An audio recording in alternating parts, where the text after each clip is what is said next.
Okay, spring market is here and multiple offers are back. Well, wait, are they really back? Are they back in the Twin Cities, but maybe not other parts of the country? Or maybe other things are happening in other parts of the country that aren't happening in the Twin Cities? Are you watching the news nonstop and you're like, I don't even know what to think? Is the market good? Is the market bad? What's actually happening? I'm breaking it all down for you today. I'm talking about the nuances of what's happening across the country, but then also what's happening hyper local here in the Twin Cities. Let's dive in. You're listening to the Girl Get Your Face Off a Bus Bench podcast, where we invite you to check your ego at the app, grab a cup of coffee, and get ready to dive into all things real estate marketing, social media, friendship, hardship, love, money mindset, and all the things that celebrate you as a badass boss babe. We're here to encourage you, show up for you, give you a loving kick in the pants when you need it most, and be your soft place to land on the hardest of days. So pull up a seat at our table and get ready to be inspired and start living your best life by design.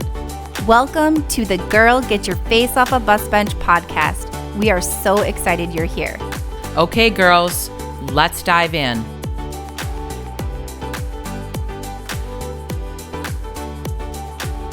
Bus bench babes, spring has sprung. Let's talk about what's happening in the real estate market here in 2025 because it's very nuanced right now. And this is Beth. I'm doing a solo episode talking all about the market.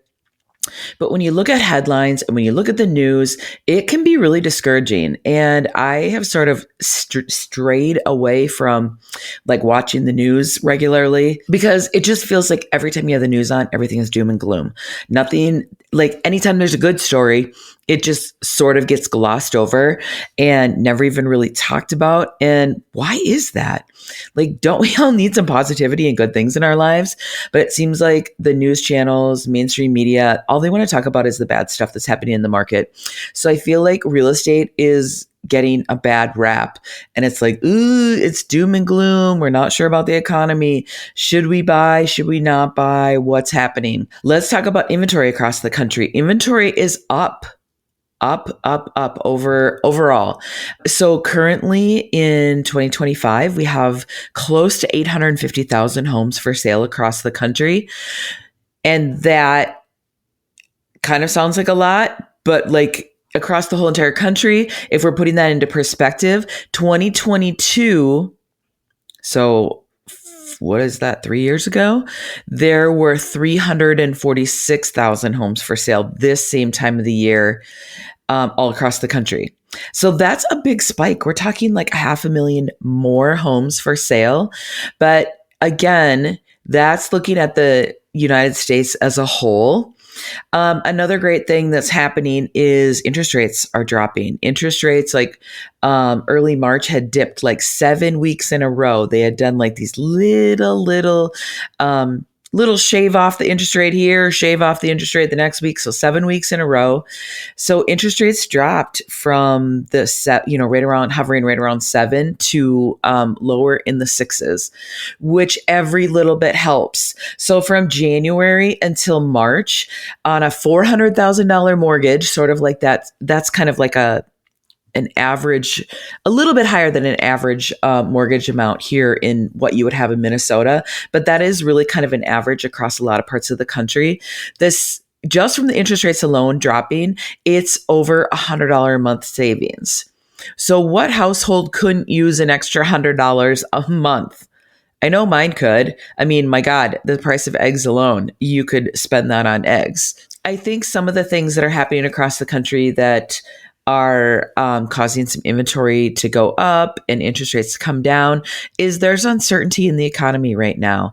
Makes sense with a new change in leadership in our country, but like impact on the new tariffs on imported goods and like just uncertainty in the financial realm. And we've seen stock prices drop. All of that causes things to just get a little shaky and cause interest rates to drop, which is a good thing if you're a buyer, right?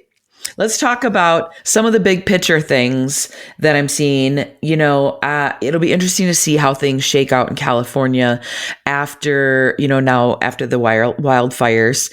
Like, will we be seeing homeowners rebuilding on those same lots? Like, what's going to happen there? And what's going to happen with homes in Florida that were damaged by hurricanes last year? We had some clients that sold their house here, but they had been living in Florida, and their home got hit by hurricanes twice. And so when they were up here for their closing, we were talking about it, and they're really just so discouraged. They bought their new home in Florida last July, so new to them. It was a used home, but in a part of town that they were really excited to live in and to put roots down and to start like building a sense of community. And their home got pretty much devastated twice. And so now they're like, we're in this weird quandary. Like, what do we do? Our home as it is worth like way less than what we paid for it last July. But if we rebuild on the same lot, if the insurance adjusters say that our home is a total loss and we want to rebuild on our current lot, then all of a sudden we have to bring it up to current hurricane standards, which you may as well just like tear it down and start over. Well, not everybody has the money to do that. Not everybody has the means to do that. And another person that I was following on Instagram that lives in Florida was saying like their house, they've weathered several hurricanes, and they said they have rebuilt every time. But part of the charm of why they rebuilt is the sense of community in their neighborhood. But now this last round of storms that did so much more additional damage to their neighborhood, they said now so many of their neighbors that they loved and really felt like were their family that they chose have decided to move out of the area. And so they said now they're really questioning, like, do we rebuild? Because the people that kept us here for so many years have relocated, and now our neighborhood doesn't feel like what it did. So there's all these just like really big weather catastrophes that are causing so much extra extra layer of uncertainty in the real estate market. Insurance costs they're kind of through the roof. They're a little crazy, and it makes sense. Fires in California, hurricanes in Florida, tornadoes in the central part of the United States. Insurance companies are seeing incredible losses, like billions of dollars worth of losses every year. So, I mean, I can do the math. I can do the math and see why like my homeowner's insurance is going up year after year. However, owning a home and seeing the appreciation year after year and having a place to put down roots and having a sense of community where I live, I feel like all of that far outweighs all the other things that are happening in the world. But let's talk about what's happening on a hyper local level. I think this is one of the things that, like I said, or when I started the podcast, local news shares like all the doom and gloom, but they're also sharing stuff on a national level. They're hardly talking about numbers that are hyper local, because sometimes those aren't the sexy numbers to report, because maybe they're better than what the news story is trying to get across. Maybe the news story is trying to get more doom and gloom across. I feel like that's what we see so often. But on a hyper local level here in the Twin Cities, I want to talk about like what's actually happening. Like what's actually happening from my vantage point, someone that's been in the business a long time. I have boots on the ground. I am not a hobbyist. This is how selling real estate is my passion and how I put food on my table. And being in the trenches day in and day out, I feel like I have a really good handle on what's happening in the real estate market. So here's what's happening in the Twin Cities. Let's break this down on a hyper local level. And I'm looking at numbers that are single family numbers. I'm taking out condos and townhomes because that can kind of skew the numbers. Overall, in the Twin Cities, we have about 1.7 months worth of inventory of homes for sale. And other parts of the country, that number is way higher. Anytime that number, we've talked about this on the podcast before. So how you know when it's a seller's market versus a buyer's market, if the inventory is less than 5 to 6 months. Right now, I just said we're at 1.7 months worth of inventory. So anytime the number is below 5 to 6 months, we are in what's called a seller's market. Anytime we have about 5 to 6 months worth of inventory, that's considered more of a balanced market, not a seller's market, not a buyer's market, a balanced market. But when we have like over 6 months worth of inventory, let's say 6 months or more worth of inventory, that's considered a buyer's market. So we are still strongly in a seller's market, but I'm going to give you some nuances to that because I'm seeing some little like micro shifts here and there that should be really encouraging if you are a buyer. I think a lot of buyers, when they hear the stats of like, oh, it's a seller's market. Again, we've been a seller's market for like 10 years. Like, when is a buyer ever going to get a chance to win around here? There are things that are happening in the market that are giving buyers a chance to win. Median days on the market in the Twin Cities is about 17. So that's really encouraging. I would say if a home is priced correctly, being marketed well, let's say it's sort of a niche property, maybe like a mid-century modern or a lake property, or maybe an acreage or a hobby farm, like some of those like specialty properties are flying off the market. And there's also properties that are sitting on the market that perhaps are not being marketed well. Maybe they're overpriced. Maybe the seller has just not quite the right expectation about what the value of the home is. And does that mean that values are plummeting? If you have a price change, that doesn't mean the value of the home has dropped. It just potentially means the seller's expectation of what their home is worth is not spot on.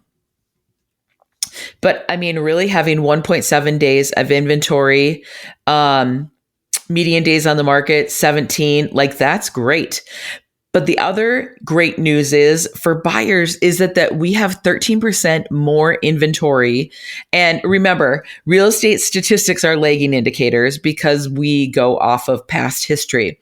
So February of 2025 versus February of 2024, inventory is up 13%. So that is super, super encouraging numbers for buyers, because I think when there's hardly any homes for sale, and every single home, even a crappy home, is going into multiple offers, I think that's when the buyers get weary and they're just like, you know what?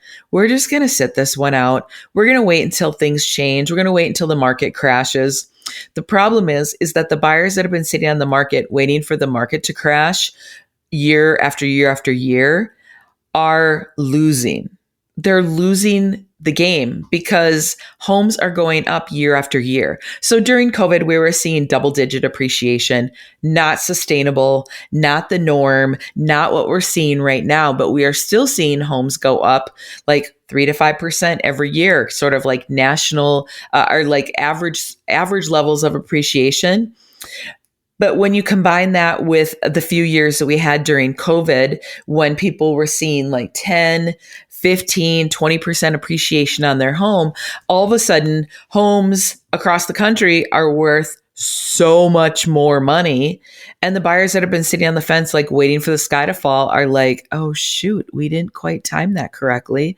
And many of them have priced themselves out of the market, so much so that they may end up being renters a lot longer than what they had hoped for.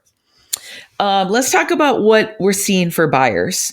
I pulled some stats from a local transaction coordinating company that does a really good job here in the Twin Cities. So if you don't have an in-house transaction coordinator, Home Free TC does a really good job. We use them for a number of years and they are great. And another thing that I love is they put out incredible stats because they're doing a really, really large amount of the market share of deals in the Twin Cities. So these are some of the stats that they put out for March. Is that 30% of the buyers in March in the Twin Cities skipped home inspections. I know buyers like hate to skip home inspections, and I hate to even present that as an option for buyers. But I have to present all the options and say, okay, in terms of home inspection and wanting our offer to be super competitive, what does that look like? You can skip a home inspection. It's not required. It's something that you're doing for your peace of mind. But has the home totally been remodeled? Has the proper permits been pulled?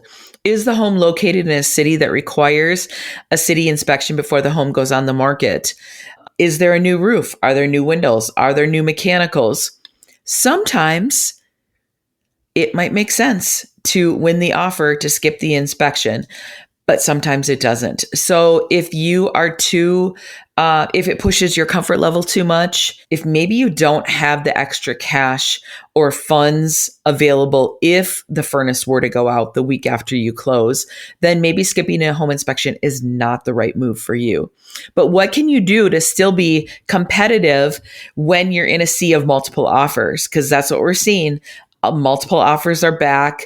A girlfriend of mine just posted on social media, and I looked at it like 2 minutes before I popped on to record this podcast.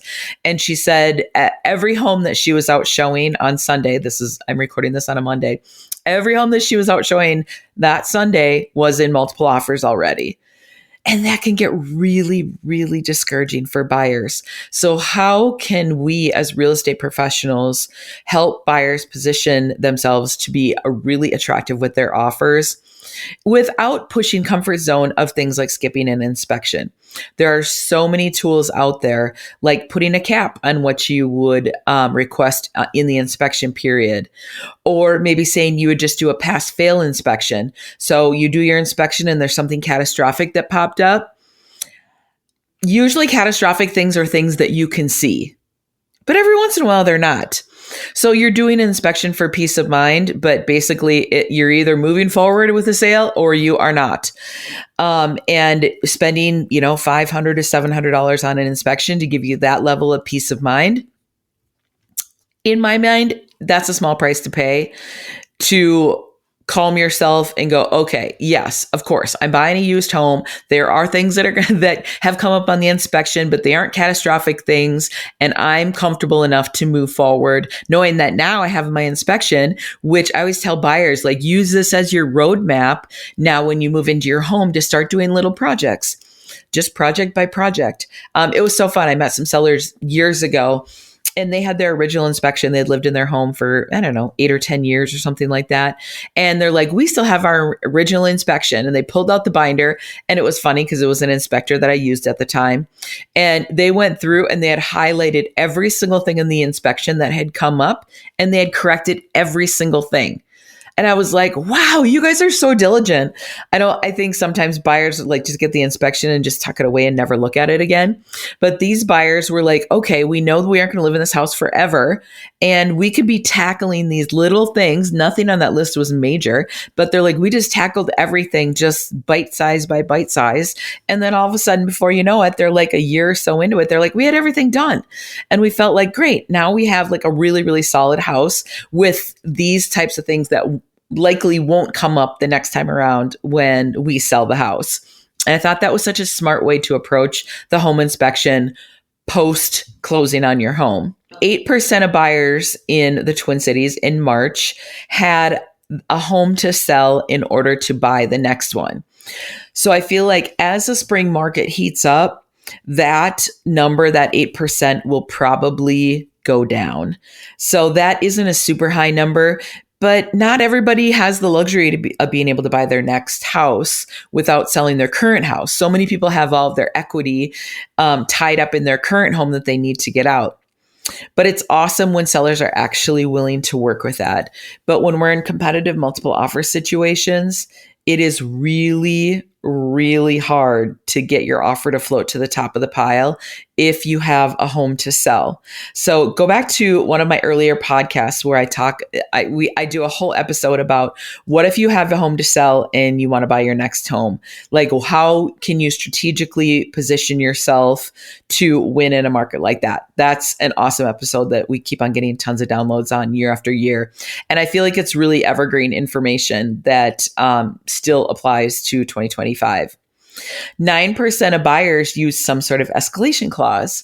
Escalation clauses Not every seller, not every listing agent allows them, but if they do, it can be a really awesome tool. So if you're in a multiple offer situation, you're like, oh, Beth, I want this house. This is the one. And we know that there's 8 other offers that we're competing against. And you're like, okay, I'm willing to pay, let's just say the house is listed at $450. I'm willing to pay $475 for this house. Well, I don't want you to overpay for the house, but if you really want to get this house, let's use an escalation clause.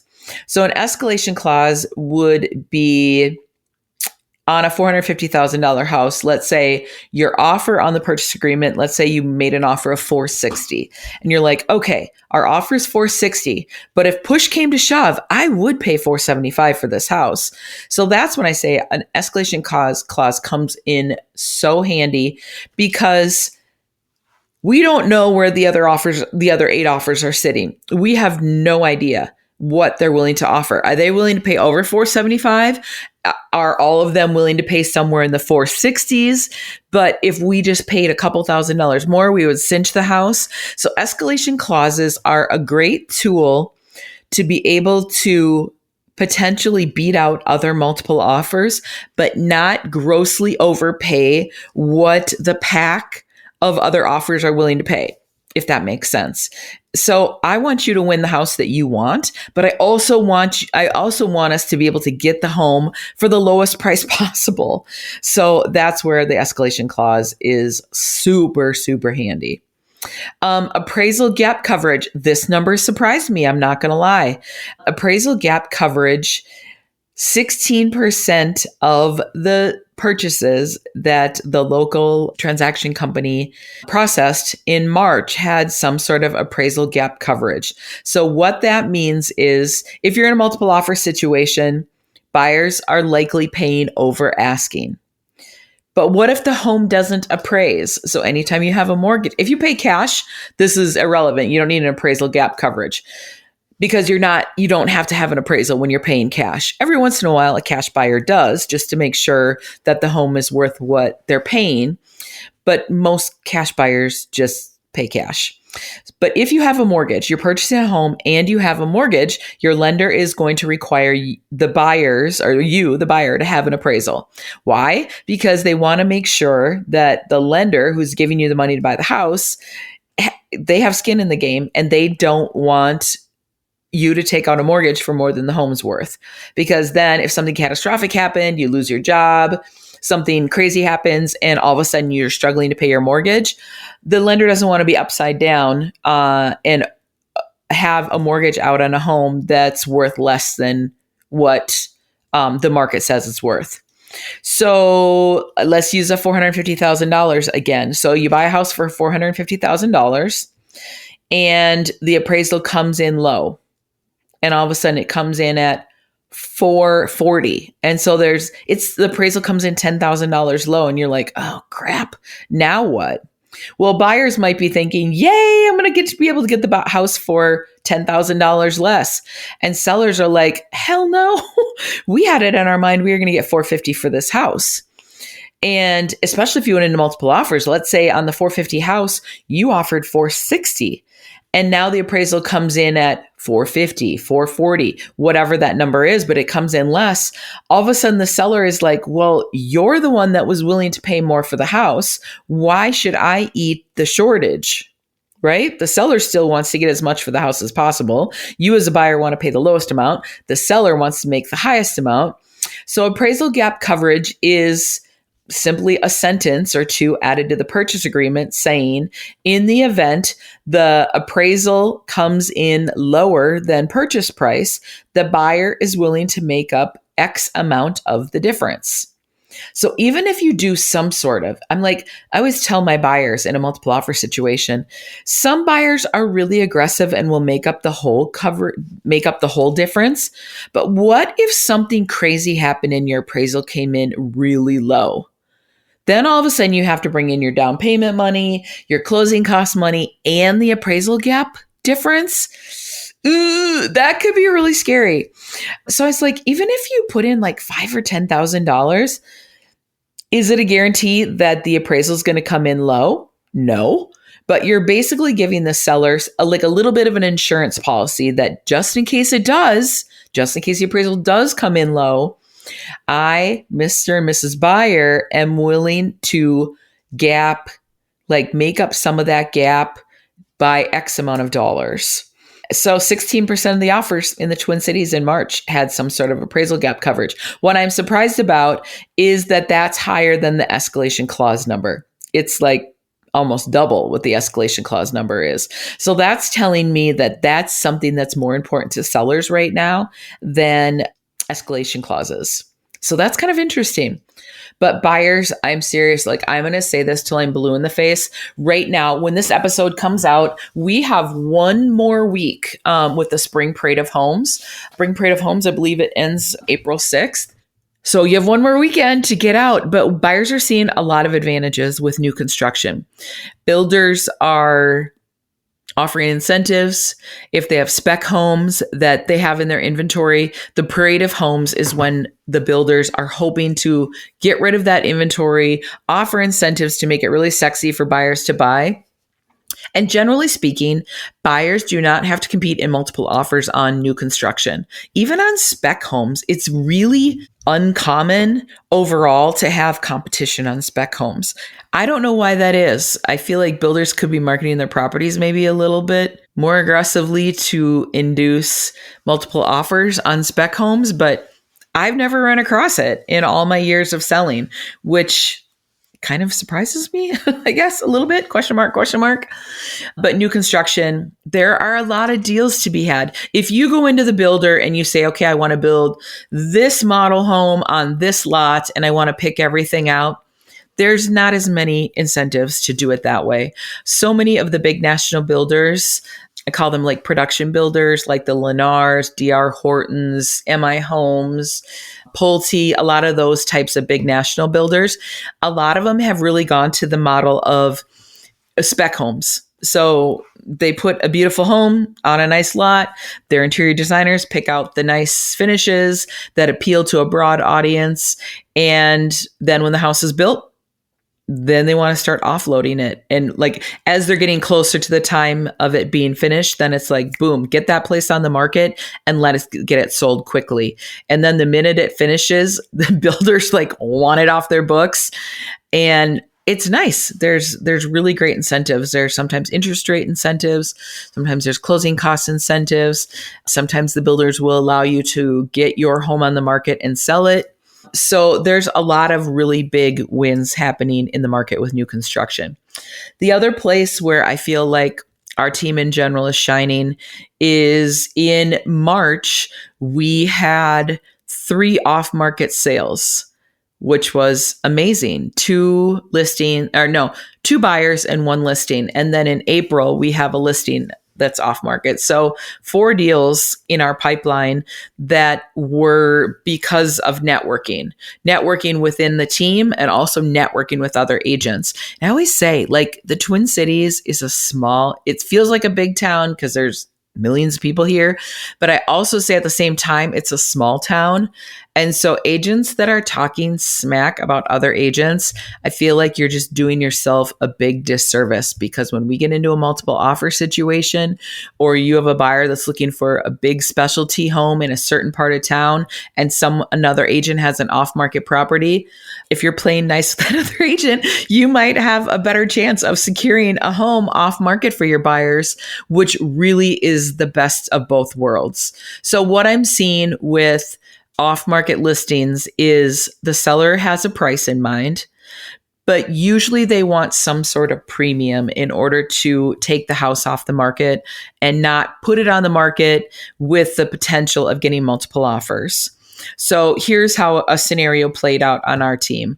I have some buyers. I sold them their house, 4.5, 5 years ago, and they were pregnant with their first baby. And so since they've moved into their home, they now have 3 little kids. They have 3 kids under the age of 4, and they are busting at the seams, like literally busting at the seams. They have a 3-car garage, a 4-bedroom, 2-bath house, and they're like, oh man, we're going to be able to live here forever. And I'm like, well, I mean, probably not, but so they've made great use of their house. It served their family so well. And they reached out, I don't know, fall of 2024. And they're like, Beth, like, we're busting at the seams. We've got the new baby here and we got to start thinking about like what we're going to do next. But they had to sell in order to buy their next house because all their equity and their down payment money is tied up in their current house. And I'm like, okay, this is going to be a little bit tricky. Prepping a home for sale with 3 little kitties is not always the easiest thing to do. And one of my real estate partners posted about a house. He had posted about it on a Facebook group chat and said, hey, I've got an off-market property in Waconia that the seller would consider selling off-market. Does anybody have any buyers? And I reached out. I had 2 sets of buyers that I thought might have interest. So I sent it to both, but I knew it would be perfect for one of the 2. And the buyers that have the 3 little babies, I said, okay, this is absolutely no pressure. And this timing might be quicker than what you were thinking, but this home checks all the boxes for you guys. And why don't you take a drive by it? It's like a mile from their current house. I'm like, why don't you drive by it? See what you think of the area, see what you think of the outside, and let me know. And if it's anything that sparks curiosity, let me know and let's go set up a time to go tour it. And they're like, okay, sounds good. So we went, they drove by, loved it. There's a park at the end of the street.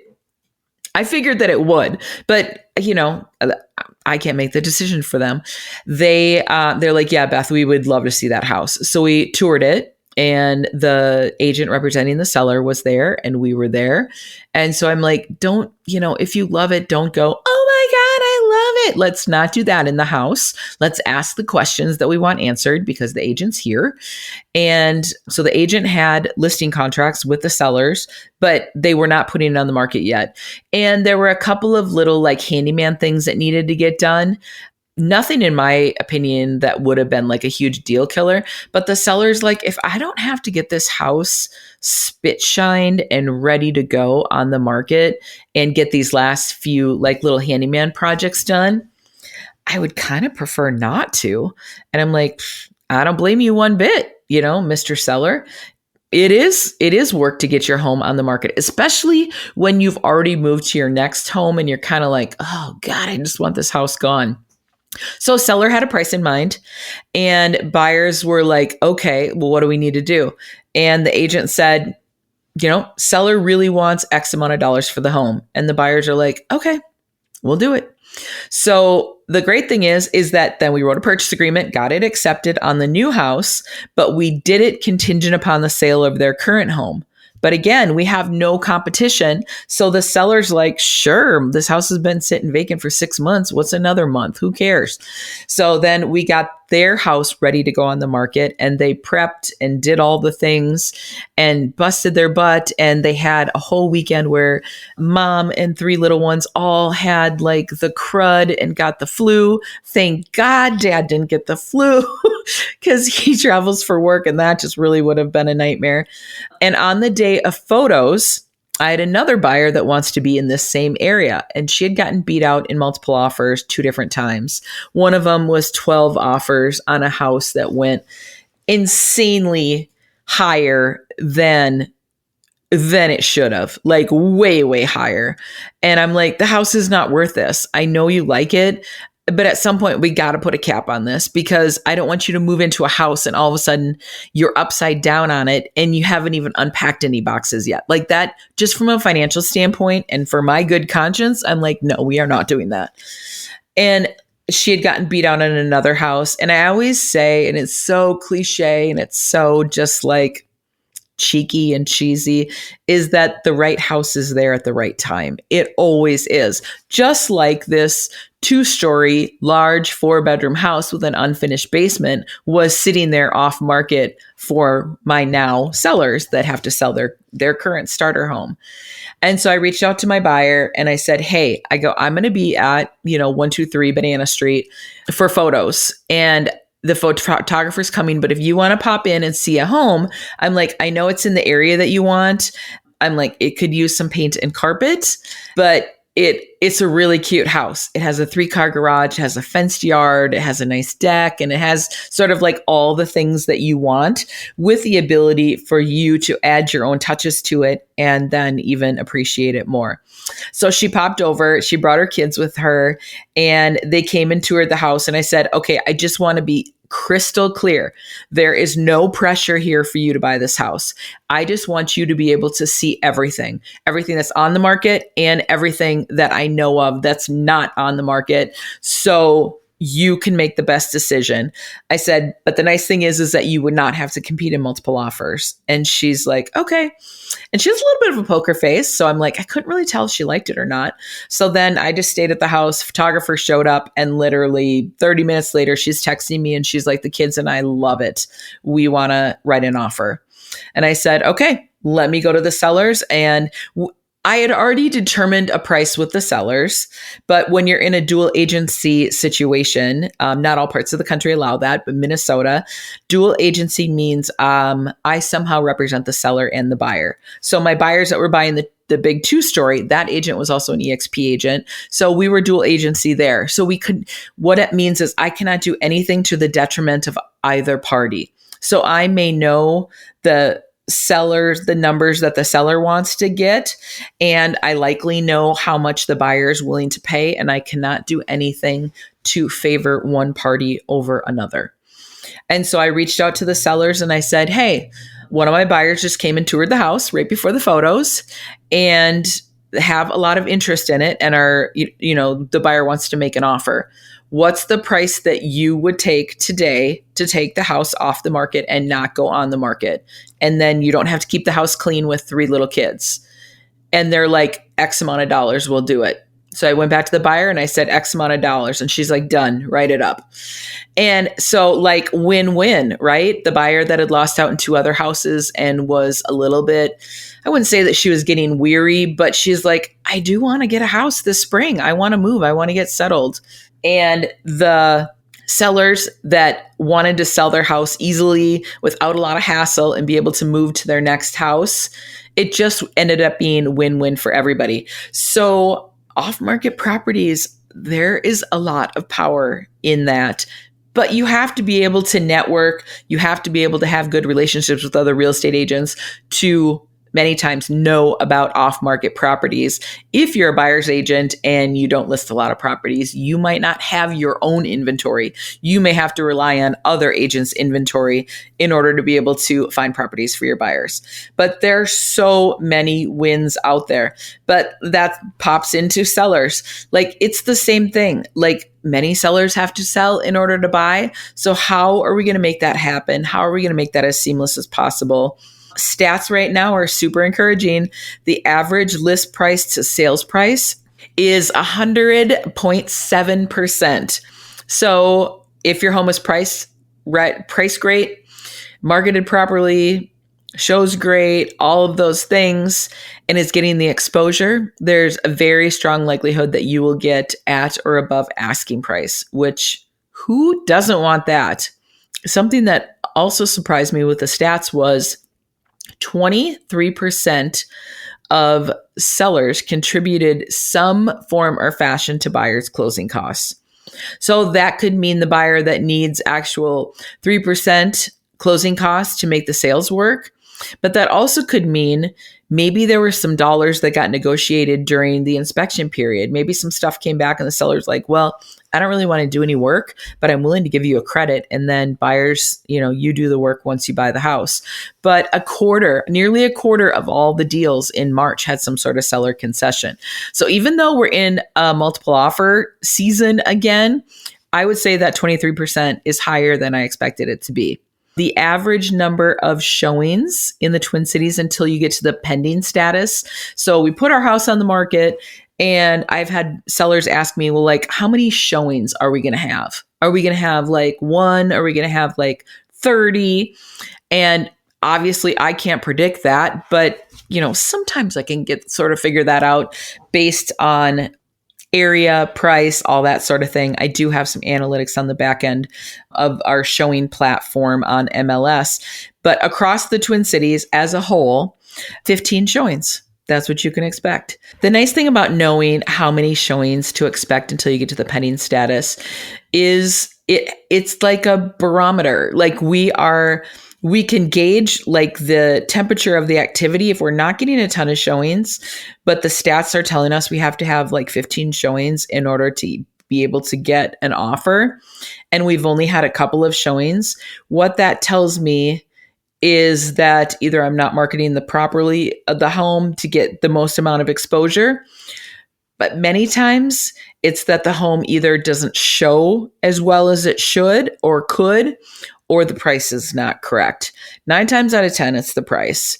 And sometimes sellers don't always have the right expectation about what their home is worth. And showings will be that good indicator of like, okay, if we're getting a ton of showings, then we're like, yeah, we're priced really well and we're priced really competitively. And the likelihood of us getting an offer and or multiple offers is a lot stronger. But if showings are just trickling in the door and we're not getting offers, that tells me that it's likely price. And then we need to like look at what a price reduction will do. Our team, I talked about this on an earlier podcast, but our team had a listing last fall that the week we launched it, there was a freaking blizzard, and that always is like, ugh. And the first day that we were on the market, there was snowing heavily. But then by the time we did open houses that first weekend, the weather wasn't bad. But that's obviously not helpful to my marketing plan and my marketing strategy. And then it was kind of like during election time. And, that's always kind of stressful and sometimes has buyers sitting on the fence. But the sellers wanted to list higher because a home down the street had gone on the market. And they're like, well, we know our home is way nicer than that. But the home down the street had 1 extra bedroom. And I'm like, okay, we can start at your price, but then we need to keep an eye on this, because if we're not selling and if we're not getting the traffic that we want, it's price driven. So went on the market. We're on the market at the same time as a house down the street. House down the street goes under contract in the first 2 weeks that it's on the market. And we did not. And I'm like, we need to look at our pricing. We need to go back to what the original price was that we had originally talked about, that I feel is a lot more competitive. So we went back to the original price. Traffic picked up considerably, but then we're in the middle of the holidays. And they said, can we just take the house off the market for a bit so we can enjoy the holidays and have family over? And I'm like, totally. So let's totally take it off the market. The TNAS status, temporarily not available to show. We switched it to that status, so then the days on the market would stop ticking. We went back on the market December 28th, and we did one more little small price correction, and boom, traffic. All of a sudden, we had 5 showing requests immediately, and we got an offer instantly, like right away. So yeah, that was all price driven. Sellers were trying to squeak a little bit more money out of it. And I get it. It's a home they had lived in for like 25 years, 28 years, something like that. And they really wanted to get the money out of it. But what really ended up happening in the end is that had we gone on the market with the price that I had originally presented to them that felt like a really competitive price, we would have sold quicker, and we likely would have sold for more money. Not a ton more money, but a couple $1,000s more, and they would have sold their house quicker. So then it would have been less carrying costs, less taxes to pay, less, monthly utilities, that sort of thing. So being really strategic about how you price your home right now is really, really important. Buyers are savvy. They can look on any site, realtor.com, homes.com, Zillow, any site, and see the algorithm will pull the home valuations. They can see what the algorithm says homes are worth. And while we talk about this on the podcast all the time too, that those numbers, they're hardly ever spot on. But when all of a sudden a buyer sees a number that's way lower on one of those sites, it's going to make them question what the home is priced at when it's on the market. So buyers are doing their research. They're savvy. They know what homes should be selling for, or a ballpark range of what a home should be selling for. They know what type of updates they're willing to do in a home and what they're not willing to do in a home. When they walk into a home and it's not show ready and it's not clean, and it kind of looks like a hot mess, buyers are just like, no, we're not buying houses like this. So back in 2022, when there was 500,000 less homes for sale across the country, buyers were buying junky homes. They were. You didn't even have to hardly clean your house, and you could put it on the market and sell it for top dollar. That's not the market that we're in right now. Sellers, you have to price properly. You have to have your home show ready. You have to be flexible with showing times, and you have to be flexible with terms. And then it can be like this beautiful synchronicity of buyers and sellers making a love connection and getting to the finish line with buyers feeling good about the process and sellers still getting really, really great top dollar prices, close to asking or even higher. So is there doom and gloom out there? Yeah, I think if you watch the news, you're going to find out a lot of doom and gloom. But is that what's actually happening? I think you really need to look at the nuances. If you're listening to this podcast and you are in a different part of the country, it's going to be totally different than what's happening in the Twin Cities. And it might not be as great as what's happening in the Twin Cities, but that's where a local experienced real estate agent will be a great guide to help you on your process of selling or buying. And if you're listening to this podcast and you're in another part of the country, I have agent friends all over the country. I've been networking with agents for my 28 years in real estate and mortgages. And I know so many incredible agents that do business similarly to how the BPR experience does it here in the Twin Cities. So if you want me to connect you to a rock star agent somewhere else in the country, reach out, shoot me a DM. I would love to find a couple of agents for you to interview in a town where you currently live that will help you buy your next place, help you sell, maybe help you do both at the same time, and do it without all the stress and like, ugh, this is so stressful. It can be really fun. I think real estate can be fun, but so much of it is the mindset. So the spring market is heating up. It's heating up. Multiple offers are here. Great homes are hitting the market. There's more homes to choose from. Interest rates seem to be creeping down slowly. But if you want to buy or sell this year, I think it's a great year to do it. But reach out if you ever want to have a private conversation, no pressure conversation about what it could look like for you to buy or sell or do both this season, this year. Reach out. And you can never start the conversation too soon. If you want to buy or sell, you can never start it too soon. I can connect you with incredible lenders that will just do a great job. I can connect you with any sort of professional to help do your punch list of your honey-do list to get your home ready to sell. So I would be honored to have that conversation with you and get a strategy in place that makes sense for your specific scenario. This is not a one-size-fits-all. So hopefully I just bombarded you with a ton of information that makes you feel better about making a decision to buy or sell. And until next time, Bus Bench Babes, keep your face off a bus bench and keep being the badass boss babes that you are. Okay, girls, are you feeling as inspired as we are? We're over here cheering you on because you just finished another episode of the Girl, Get Your Face Off a Bus Bench podcast. If you want more, head over to girlgetyourfaceoffabusbench.com for show notes and more episodes. And don't forget to subscribe and leave us a 5-star review. They mean the world to us, and they're what keep us going. Girl, thanks for being here.